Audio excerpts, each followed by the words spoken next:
This is the Fantasy Football Unlimited podcast with your host, Kevin Murray. Welcome to the Fantasy Football Unlimited podcast. On this episode, I'm excited to welcome back to the show senior writer from The Athletic, the all-in kid himself, Jake Ciely. Hey, man, this is what, too long? It's been a year plus since we've talked? It's probably been a couple of years, but, time flies, right? I know. Well, you just said a couple of years. That actually makes me feel even worse about it. It's okay. It's all right. I'm excited to have you on here. I'm excited to have you join me once again. And today we're going to talk about, the NFL. Talk about actually some football instead of your journey, your origin story, which is always fun. So if you want to check that out, those episodes are definitely evergreen.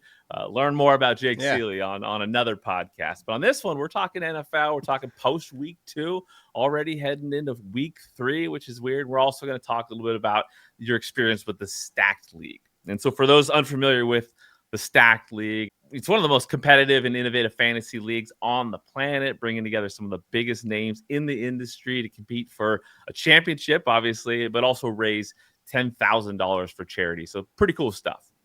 Yeah, I definitely agree with that. And got a couple of charity leagues I'm in, but this one was the intriguing one going against some of these big wigs in the league.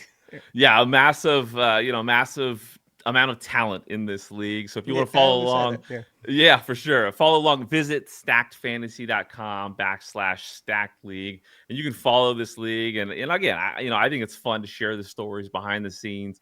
Exciting stuff for me as an outsider, but kind of sharing the story of this. And I know that, a lot of people say, oh, I don't care about other people's leagues. This is kind of cool. It's kind of fun to see like what's happening on the inside. And I think stories like this that you'll find in this interview, it's fun to get the kind of the behind the scenes as to kind of how these deals or how these moves are being made, why they're being made. And I think from an education process, you got some of the best doing some interesting things in this league. So it's cool to learn in this format.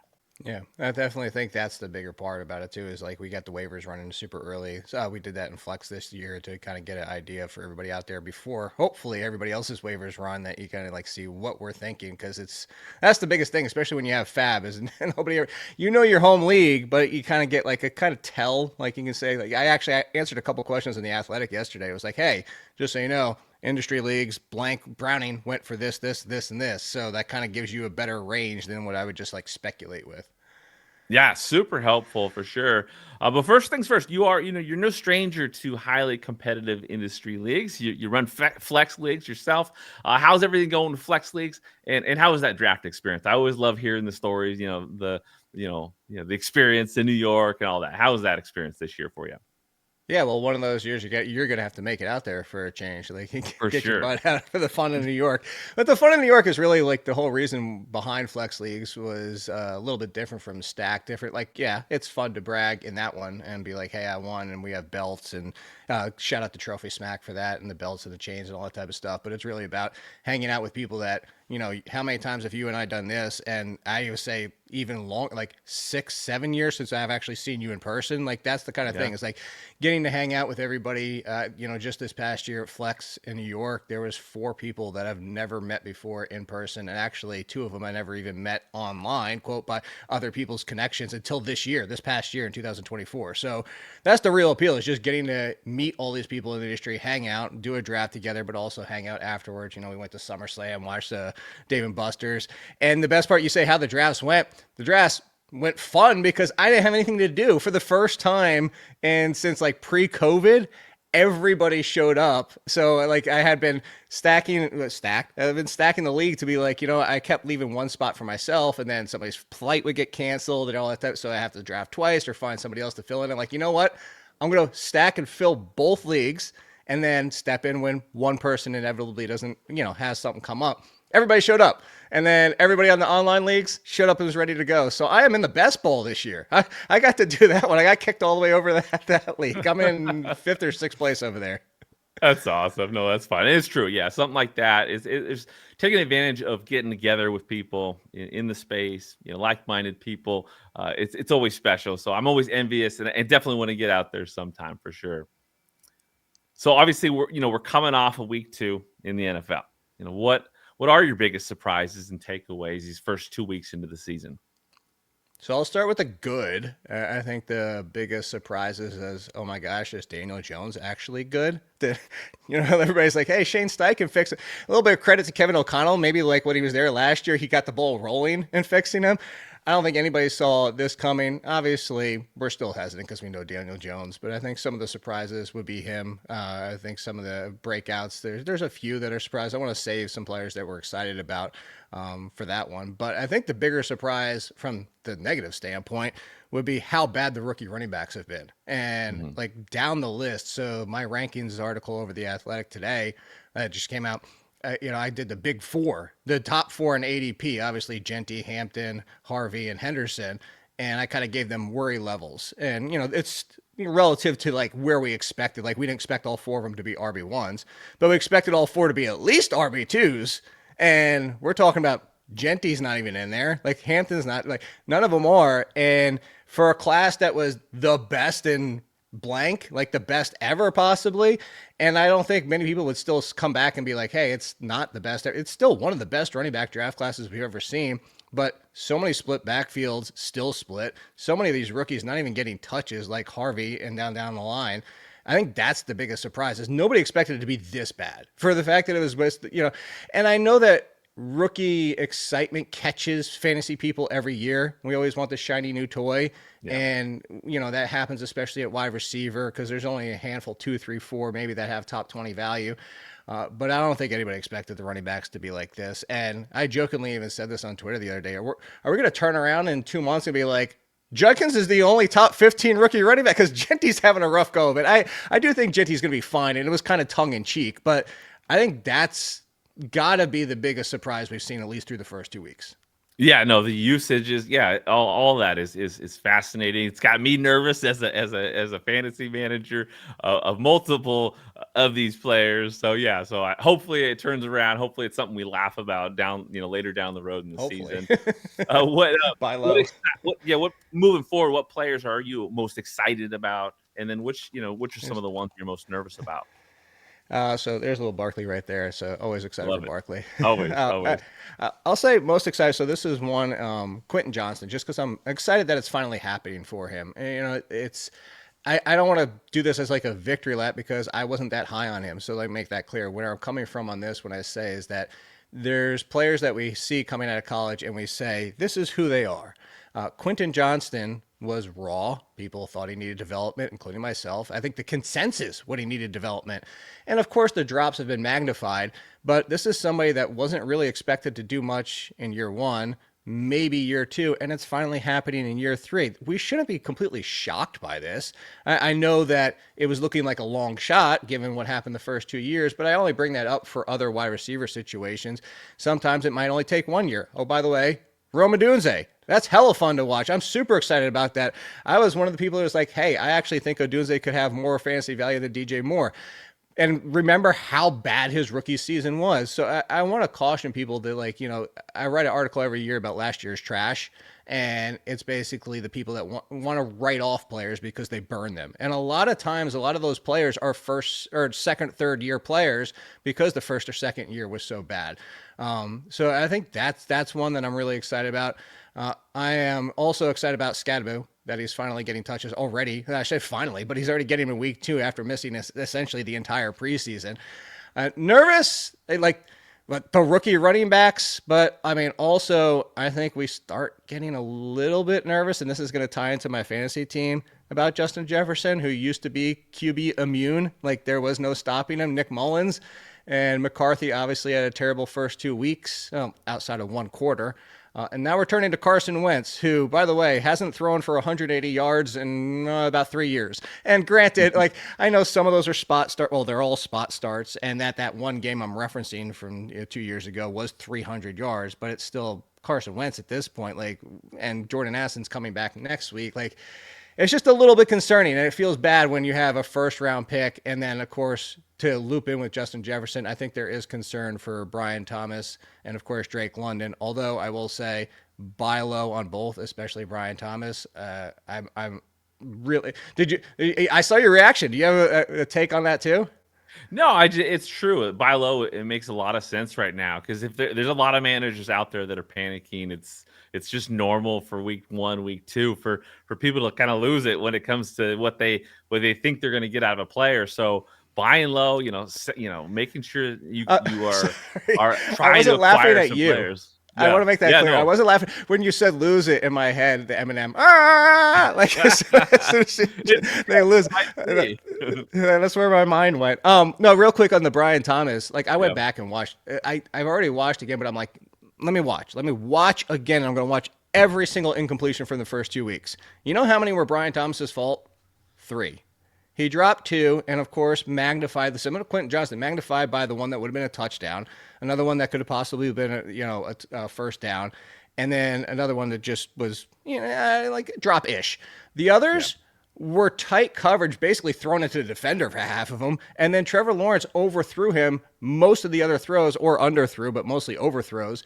So 3 out of his 15, like go buy low on Brian Thomas. Yeah, no, I think it's a great idea. Again, there's people out there panicking, wanting to sell off assets. They're 0-2. Yeah, it's a great time to take advantage of some managers that are a little nervous about what's going on. But let's get into stack league because obviously there's a lot of overlap with some of these players. And first, what made you want to compete? I know you mentioned the charity and the competition, but what was it that really made you want to compete in this league? So I'm free to say the fact that the former founder of The Athletic was the person who actually said, hey, I have a connection in a league that I think you should join. And so shout out to Adam on that one. But also when he said, hey, I have this person with Jeremy, I was like, all right, I know who you're talking about. So that made it interesting, the fact that he was excited for it. And then, of course, Jeremy and being able to play in another league where, fighting against some of these people aren't even in flex, just by the timing of things and stuff like that. So anytime you see like Andy Behrens, though, by the way, I'm having him on my pod this week, one of the greats. Nice. Like, love playing with Andy. Yes.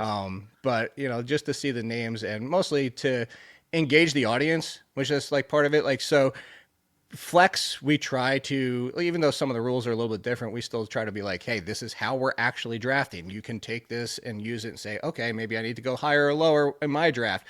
And again, the waivers in the season, the fab, seeing me like, okay, this is what we're doing. Hopefully this helps, because we write these articles and you actually get to see it in action. So that was the real appeal here, but plus the interaction on Reddit too, because that's the one thing, like, so we can show you all these things with flex, but we don't have like that Reddit where we can go back and forth. Like somebody asked, they said, I'm surprised that I didn't go bigger in waivers. I don't know. Am I jumping ahead? Did you want to ask the question okay. about Yeah, that's okay. Like, somebody was like, why didn't you go heavier on Daniel Jones in waivers? And they hit me up. They're like, hey, if you can jump over to Reddit, answer the question, because I think it's a good one. And I agreed. And so it was twofold. Like, I lost Joe Burrow, which is painful, and like super painful. I wish I could go back in time, because I thought it was like, hey, you know what? At this point of the draft, running backs and wide receivers, seemingly replaceable for what's still going to be there in the next round. Joe Burrow slid because it's an industry league. Nobody wants to take quarterbacks except for the elites. And I'm like, hey, you know what? It's Joe Burrow. I'll do it. That hurt. That's hurting right now. But anyway, They're like, why don't you go heavier for Daniel Jones? And it was because, one, I do believe in Jake Browning to a degree, a top 10 quarterback in his time replacing Joe Burrow. And actually the only 2 games he wasn't top 10 were both against Pittsburgh that year, 2 years ago. So that's pretty telling. But the other part of it is we don't have, or Sleeper, which, not coming for Sleeper, it's very rare. Most sites don't have this. You don't have the contingency bid where you can put it on the same player. So if I could have contingency bid Daniel Jones, and if I don't get Daniel Jones, get Jake Browning, and left that there alone, I would have went a lot higher on Jones and pulled back on Troy Franklin. I would have probably put Troy Franklin in the teens. So I overshot on Franklin to make sure he was my biggest bid, so that my next 2 bids were quarterbacks. And that was the problem, because I didn't want to end up with Daniel Jones and Jake Browning and then miss on Troy Franklin or another running back because of that. So the long story short is that I got to interact and explain all that with somebody on Reddit about why that happened. Yeah, that's kind of cool to be able to help the crowd, help the viewers, help the listeners, help the followers, understand the mind of Jake Ciely, or every person in this That's league kind of. dangerous. But it's cool. No, I think there's a lot of cool aspects of this league. Again, the charity component's huge. 5,000 going to Fantasy Cares, 5,000 going to the charity of choice of the winner. So in your case, what is the charity you're battling for? Yeah, CHKD is the Children's Hospital of King's Daughters. It's something that we have a couple local ones here in Virginia, and something that my niece has spent a lot of time there when she was born.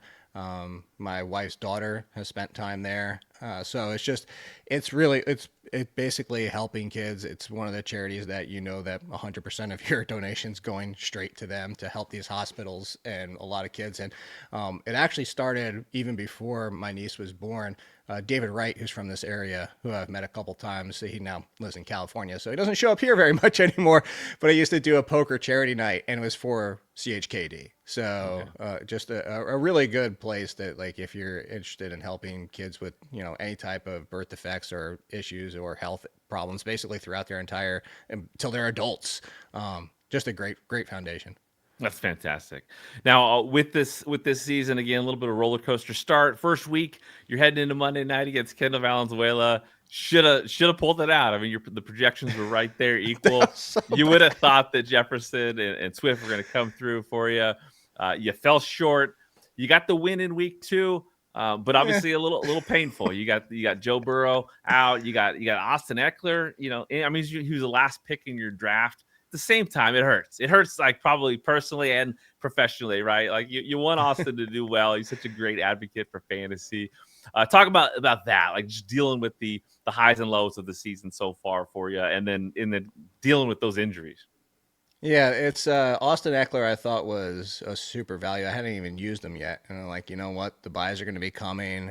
Swift is so as my third running back, but I have Austin Eckler, great backup plan. He'll be my RB3, and then that happened. And on top of it, not only the Joe Burrow injury, but he already laid an egg in week 1. Yeah, it comes out, gets me a massive 7 points in week 2. And you and I were kind of talking off screen beforehand. This is actually why I love doubleheaders against the median. And this is coming from somebody that shouldn't have won week 2. I won 99 to, 80 or something like that. Like, Andrew basically had what I had in week 1, was just like everybody crap the bed. Everybody. Yeah. Like, it just, and there were some decent performances. I had Jonathan Taylor, and there was a couple of, they actually came back with Jonathan Taylor after Justin Jefferson, but like still some very underwhelming performances. And if I was going against the median, I would have went 1-1, which is kind of the reason I like that, because especially in an industry like this is, I got lucky with my matchup. I should be 0-2, let's be honest.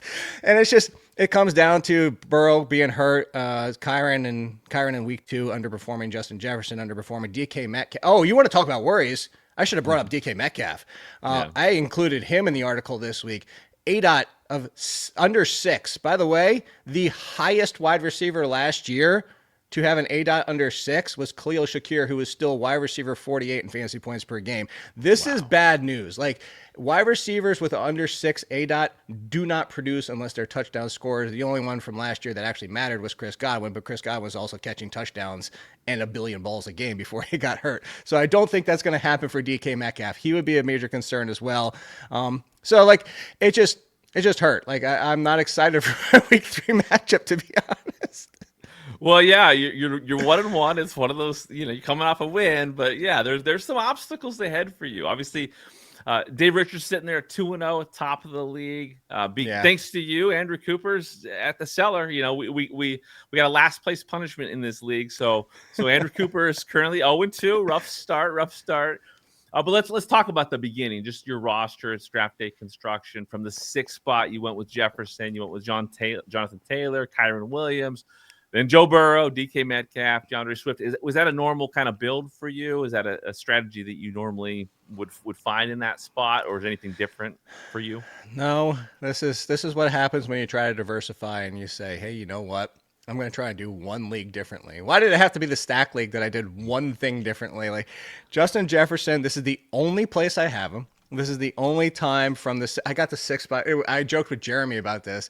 Is they sent out the pre-draft questions and it was like, where do you want to draft? And I was like, I want 1 or 2 or the turn. I hate the middle. And I said, I even put in my answer, I especially hate 6, 7, 8. And then I get 6. And I even sent them an email. I was like, did you do this on purpose? Like, you just want to like kind of, of course not. But I had 6 and 7 in so many leagues. And the majority of the time, the vast majority of the time, it was Christian McCaffrey. It was another running back in that range, depending on who fell. Or it wasn't Jefferson. It just happened to be the fact that, like, maybe CeeDee Lamb made it there. Or on the off chance, I did end up going with Amon-Ra St. Brown in a couple spots, which would have been a lot of fun last week. But this was the one time I'm like, yeah, you know what? Jefferson's there. Let's try it. I did love getting Jonathan Taylor in the 2nd round and Kyron in the 3rd. I thought those were great values. And I understand people are a little bit concerned about Kyron right now. I'm not overly concerned. It just might be more of a fringe running back one than, that mid RB one that we've been getting. It's what happened after that on top of it. So it was already Jefferson. It's the fact that Metcalf is he's a major concern. And I wouldn't have had Metcalf if I went with my normal route because I would have had the running back in round 1. I would have been drafting a wide receiver earlier than Kyron wouldn't be on my team, put it that way. Yeah. So just those kind of situations, and then of course Burrow went out the window. And then the tight end run really got me. Like I was really surprised the aggressiveness for the tight ends, and then Njoku late. I'm like, yeah, you know what? This will be cool. I'll get Njoku. It's fine or whatever. Thanks a lot, Harold Fannin, and a split tight end situation. And now, like, I'm surprised how many people have 2 tight ends. And I'm like, well, I'm gonna have to keep riding David Njoku for a while and hoping that pans out. So it just came down to, like, I should have just stuck with my guns, but I wanted to try one league a little bit differently, and it shouldn't have been a stack league. Well, you got to swing for the fences in leagues like this, right? Everyone's gonna remember that first place winner and all that charity that goes in their name. So it makes sense. That was my thinking with Burrow. Yeah, well, like when he was still there, I'm like, hey, you know what? I don't have to play the game. Like, and that was my other part too. Is like looking at how these rosters were constructed. It was like, hey, if I go with my normal route, I was joking. I was saying it's Ricky Bobby, first or last with wide or quarterbacks. So if I don't get one of the elite 4, I'm going to wait till the end game. And I was like, you know what? In a league like this, there's not going to be as many like lottery tickets that I really like late, and especially on waivers. So I don't want to absorb 2 spots at quarterback if Burrow is still here. And that's kind of where my thought process was at the time. Also, when we drafted, if we could turn back time, if we could go back, I would have taken Chris Godwin where I did. Because at the time we were drafting, it was, Chris Godwin might not be 100% for week 1, but he should probably be out there maybe a week or 2 before. And as we spent more weeks, and actually by the time we even hit the end of the draft, it was already like, Chris Godwin, October. And I'm like, well, thanks a lot. Yeah. Well, I get you. I mean, I drafted Joe Burrow, kind of similar spot in my home league, hoping that just the guy is going to play for a team without a defense. He's got all the weapons. He's going to throw a lot this year, but it happened. And we got to pivot. Again. We talked about the Eckler injury, the Burrow injury. It's forced you to dive onto that waiver wire you mentioned a little bit earlier. Yeah. Top waiver wire bid, Troy Franklin. You went after him. Why do you like Troy Franklin right now? Because I'm going for home run play here, honestly. Yeah. Like, do I think this could blow up in our face? Sure. I mean, do I think this could be, hey, it was a 2-week flash and we're going to get to week 8 and we're like, hey, remember when everybody went nuts on Troy Franklin? But the one appeal, I will say this, he did run the most routes for the Broncos. As you can tell, I'm like sleep deprived over here. Legitimately, I'm in Virginia where it rained all day yesterday and couldn't get the dogs to go to the bathroom, and then they finally did, and because I kept raining, and then they had to clean up their paws, and then they were like panicking in the middle of the night because they didn't get to poop twice. Anyway, 0 sleep. Anyway, it's been a hell of a 24 hours over here. But so to go back to Troy Franklin, he ran the most routes. And no, I don't think he is the number 1. Cortland Sutton actually definitively is still the 1, and we're not going to turn to Troy Franklin. But the big appeal here is that we finished the preseason saying, oh, look, Marvin Mims is running as the 2.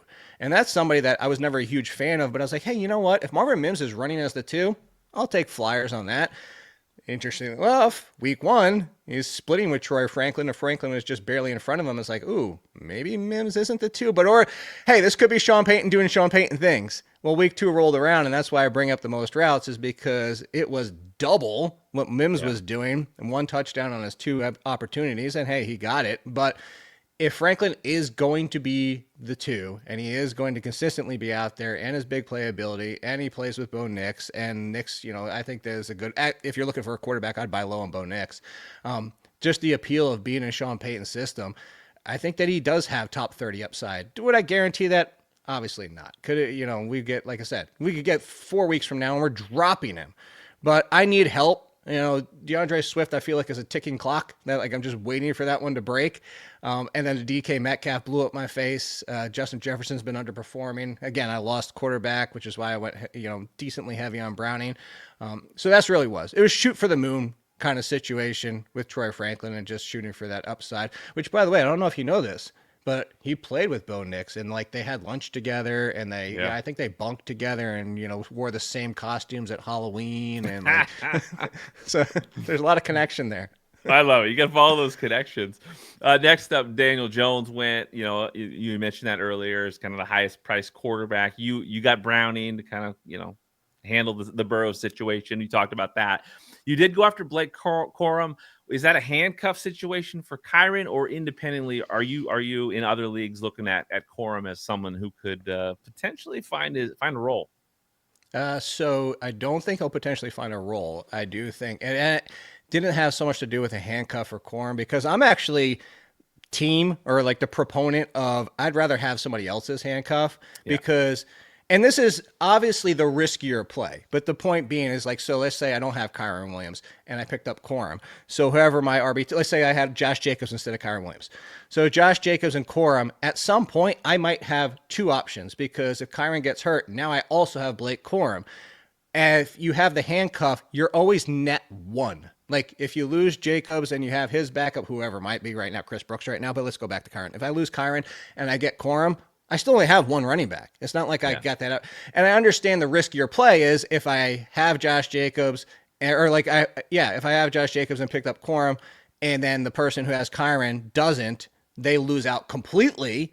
That's the risk. But, again, I'm shooting for the potential here. I'm always going to shoot for upside. It's first or last. Nobody cares if you finish 3rd or 4th in the league. Like, that's cool. It's like, hey, I didn't finish worst place, or I made it to the playoffs. Nobody cares. Nobody remembers you. So I want to go for first, and that's why I'm looking for as many opportunities as can be. And the reason for Corum that I went after him in a lot of leagues, including this one, is because we weren't sure if it was going to be Jarquez Hunter or Blake Corum after they drafted Hunter in the preseason use. It's clearly Corum, and as we know, and I've said this before, Sean McVay makes good running backs great, and he makes great running backs elite. Do I think that anybody in this backfield is potentially elite? No. But if something were to happen to Kyren, Corum is going to be like, right now, you and I are talking, and in practice today, Kyren blows his ACL. Everybody is ranking Blake Corum as a back-end RB1 this week. Yeah, for sure. I think that that's definitely true. So that value, I agree. Hunter, Corum, it's nice to see some decision on that front, because I think a lot of people want to have Corum on their team, or want to have one of them just in case something happens to Kyren. So I mean, obviously he's young, but still they use him a lot, so he could go down. Now you also one move you're trying to make is potentially moving Jonathan Taylor. Again, you're in a situation where you're trying to handle some of the losses you've had. Why are you shopping Jonathan Taylor? What are you trying to get out of him? Because he's my best piece right now. And that's really what it comes down to, is like, I lost Joe Burrow. I don't have Eckler for my running back depth. That's the one part where I came out of the draft thin to begin with, was running backs, because I kind of stacked wide receivers. Also, the Chris Godwin situation kind of messed things up. Again, the time we were drafting 2 or 3 weeks later would have been completely different. But I think And I'm not saying to be like, ha ha, look at me to anybody listening. I'm just saying this as my suggestion. Actually, again, to reference back to my article at The Athletic this week, I did my trade advice at the top. Like, what are, the things that you need to do when you're doing trades? Look at people's needs. Understand that just because you want something doesn't necessarily they want to give it up or want what you're offering. Because, like me right now, Jonathan Taylor, if I give him up, I can't not get a running back because I have Jonathan Taylor, Kyren Williams, Swift, and then Flyers. And Swift, again, could be done in no time. So if you're like, hey, Jonathan Taylor for Amon-Ra St. Brown, I'm like, that's perfect value, but I don't know if I can do it because now I'm dead almost at running back if I lose, especially if I lose Kyren. So all those points being is when you are in a position like I am, where week 1 was miserable, week 2 was even worse, even though I got the win because I also lost Burrow, is I need to fill some depth. And everybody always wants the best player in the deal, deservedly so. But sometimes you have to be the one to say, hey, you know what? Here's Jonathan Taylor. I will take an RB2 and a wide receiver and maybe throw you a flyer wide receiver back. But basically, I'm sending you the best player. I'm going to get the second and third best player, and you'll get the fourth if you even want the fourth. But I understand that I'm in a position of not having power, and I need to fix things. And if I wait too long, now I'm going to get to the point where I'm 1-4, and I'm just going to take whatever deal can come my way so to get some help. But I want to get ahead of the ball on that one.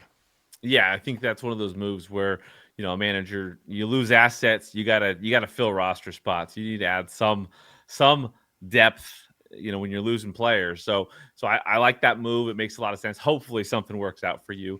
A couple other guys on your roster I think are relevant. You got Njoku at tight end. Can you talk a little bit about Fannin, what you think of Fannin in that situation? And then talk about Alec Ayamanor. Obviously, big breakout week 2. Excited to have on a roster for most fantasy managers out there. Talk about those players. Yeah, the Njoku situation, I would love to get out of, but I mean, at this point, it's the Fannin is what I referenced in week 1 of my waivers, or week 2 coming out of week 1, it's Isaiah Likely. Last year, we did the same thing. When you have 12 sets, 2 tight ends, it's very rare that we get one tight end, one top 10 tight end, let alone 2 inside the top 15. It just doesn't happen. And I go back and I referenced OJ Howard with Cameron Brate. And remember how that went? And it's because, especially, like, you can hope in some of these situations if you get somebody who's a clear blocker, Kincaid and Knox. But Knox still gets touchdowns here and there, and we see how frustrating Kincaid is. It's basically touchdown or bust. Fannin is definitely the floor play. If Njoku catches a touchdown, it's going to be cool. He's going to be top 10 for the week because it's tight end. But the Fannin situation is great for next year. 100% on board. It's just this year, it's going to be frustrating. But I will say for people chasing tight ends, please don't chase your tail. Like, if you got Fannin, don't turn around and be like, well, he didn't have a good game, so I'm going to get Jatavian Sanders because he had a big one. Bryce Young just threw 55 times. So you're going to go get Sanders. Sanders is going to go out and get 2 for 17, and you're going to be like, well, maybe I should go back and pick up Theo Johnson because he had a big week. And you keep chasing the production. It's tight end. You're not...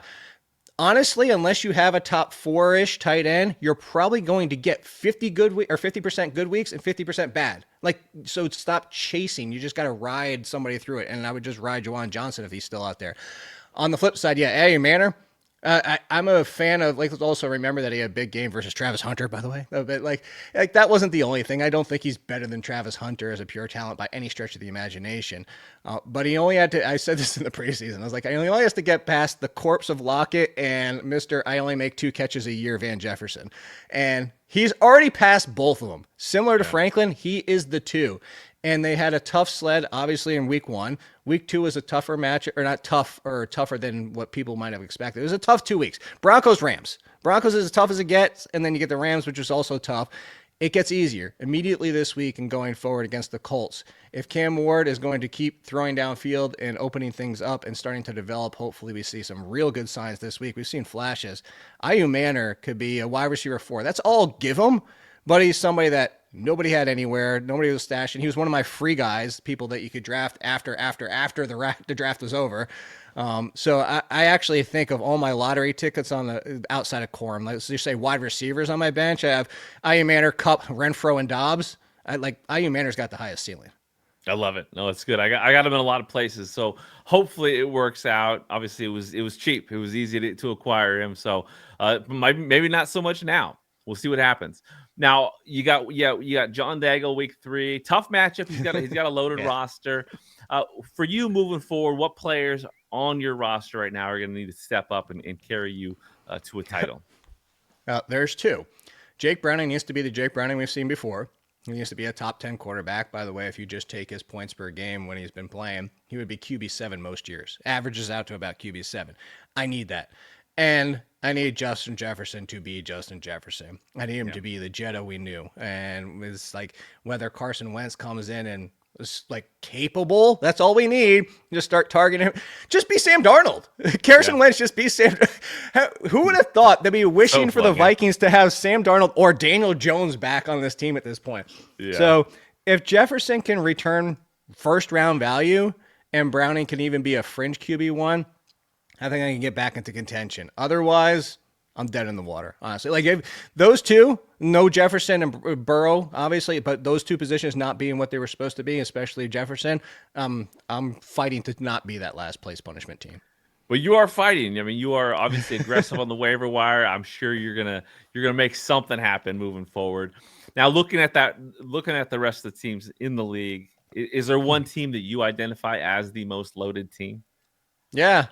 Because she hit on running backs that are just like really this kind of surprises. Kendall Valenzuela, who, by the way, I lost to in week 1. Hey, perfect example. I actually went to her for a trade. I was like, wow, you have some wide receivers here. Would you like, and like what was also, oh no, I was originally looking at running backs. I was like, she's got Hubbard and Javonte Williams starting. I guess Javonte Williams was great.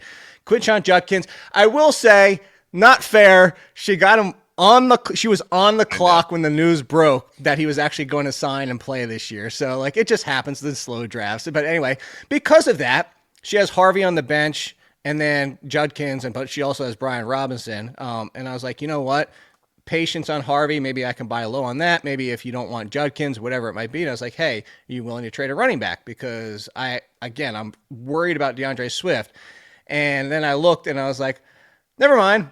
We don't match up because you got wide receivers out the wazoo. Puka Nacua, Drake London, T. Higgins, Quentin Johnston at your flex. And then you still, who does she still have on the bench? She has Reed, who's out, and then Shaheed. And I'm like, that's the perfect point. Is like, I could go to this team and be like, I want Harvey to try and buy low because I need to start taking shots.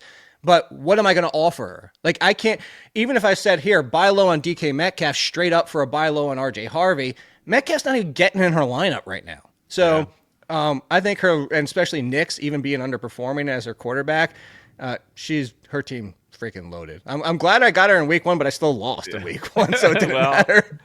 Yeah, Kendall, she's no slouch for sure. So when it comes to competing with some of these managers, is there one person in this league that you just have to beat? Dave Richard. And that's only because I respect him more than anybody. He's been around like forever. He was one of the first people in the industry that actually made contact with Jamie Eisenberg and Dave Richard were like 2 of the first. Actually, a big part of it to shout out retired Dave Ganos, Hall of Famer FSWA. He was really the big proponent behind helping me get my career started. And then both of them over at CBS. Jamie actually helped me start the flex leagues. So that's, but yeah, Dave Richard, just because, I mean, we've already been talking, like I said, we texted and like messaged about making a trade before I picked up Brownie and just talking about all these type of things and looking at, we'll sit there and we've actually talked about other teams. So if I could get the win over Dave just to be like, haha, I got you. Plus I compete against him in the IDP league on CBS, my only IDP league. I don't know anything about IDP. Like I know the players, but like it's a whole other thing. Like, I don't know. Like after we get past about the top 20 IDP players, I'm kind of like, all right, who am I supposed to take? So if I can beat them in that one too, that's always fun. Love it. Now, opportunity to trash talk anybody in the league. You want to take advantage of that, or are we good? No, like John Daigle is like the worst. Like, dude, are you in high school with messaging? Like, I'll text him and then be like 3 days later messaging me back. And then like, we're like, hey, are you doing flex leagues this year? And then 5 days later, all right, count me in. Immediately respond. Cool, blah, blah, blah, whatever it was. And then nothing. Like, I feel like I'm trying to date the guy. Like, that's what it feels like he's ghosting me. Like, John Daigle, you are the worst communicator ever, but you are the most fun to, one of the most fun to hang out with in person. You got to get your butt back out to Flex Live because John Daigle is a great hang, but terrible communicator. And your nemesis in week 3 for sure. You got to take him Oh, down. I'm taking this on the chin. I already know I'm losing this one. I love it. Well, it's fun. Obviously, it's great to talk about this league. I love how it kind of relates to every league a person's in. You're giving a lot of great information about these players. Everyone wants to know these breakdowns. So I love it. I love the opportunity to talk to you about this and share it with people out there listening. Can you share with listeners and viewers what you're doing with the Athletic and everything you're doing this season? Yeah, over the Athletic, I got waivers that come out midnight Monday to 12:01 Tuesday. And then I have the rankings that come out on Tuesday at midnight, so 12:01 a.m. Wednesday. And so those 2 articles every single week. I've been posting my podcast, which I brought back from the dead, the old All In Sports podcast. It's now the All In Speed Run, which I'd love to get through 10 minutes on the recap shows, and then it's a quick long version. It's a 30-minute long version, if you want to call it that, with guests during the middle of the week. So I have that going on as well, and I post that over the Athletic, but of course the rankings. And then the fun rankings. I even asked you, because I know you can answer this one. My rankings this week were my top 20 arcade games. What was yours? What was your favorite growing up? And I know you're a 90s kid like me. Yeah, it's Tecmo Bowl for sure. That was my game. But I also love Baseball Stars. Like Baseball Stars was special to me, just because it was one of the first games. Yeah, one of the first games with like stats, and that really got me going with keeping stats and everything. Yeah, I used to do fantasy baseball. I don't enjoy that anymore. It's too long. We need to end it in July. Like All-Star break, over, done. I love it. And obviously arcade, there's Golden Tee. There's some good ones that I remember back in the day for sure. Love it. I love it. Well, again, thanks for coming on. For people that want to follow the Stacked League, go to stackedfantasy.com/Stacked League. Again, best of luck, Jake. Hopefully things work out. I know you're dealing with some stuff. I got some of those similar problems, so we can help each other here. Yeah, we'll sleep in January, like everybody always says. Right on. Thank you for listening to the Fantasy Football Unlimited podcast. Until next time, be sure to follow and subscribe to all of FFU's social media accounts for daily content.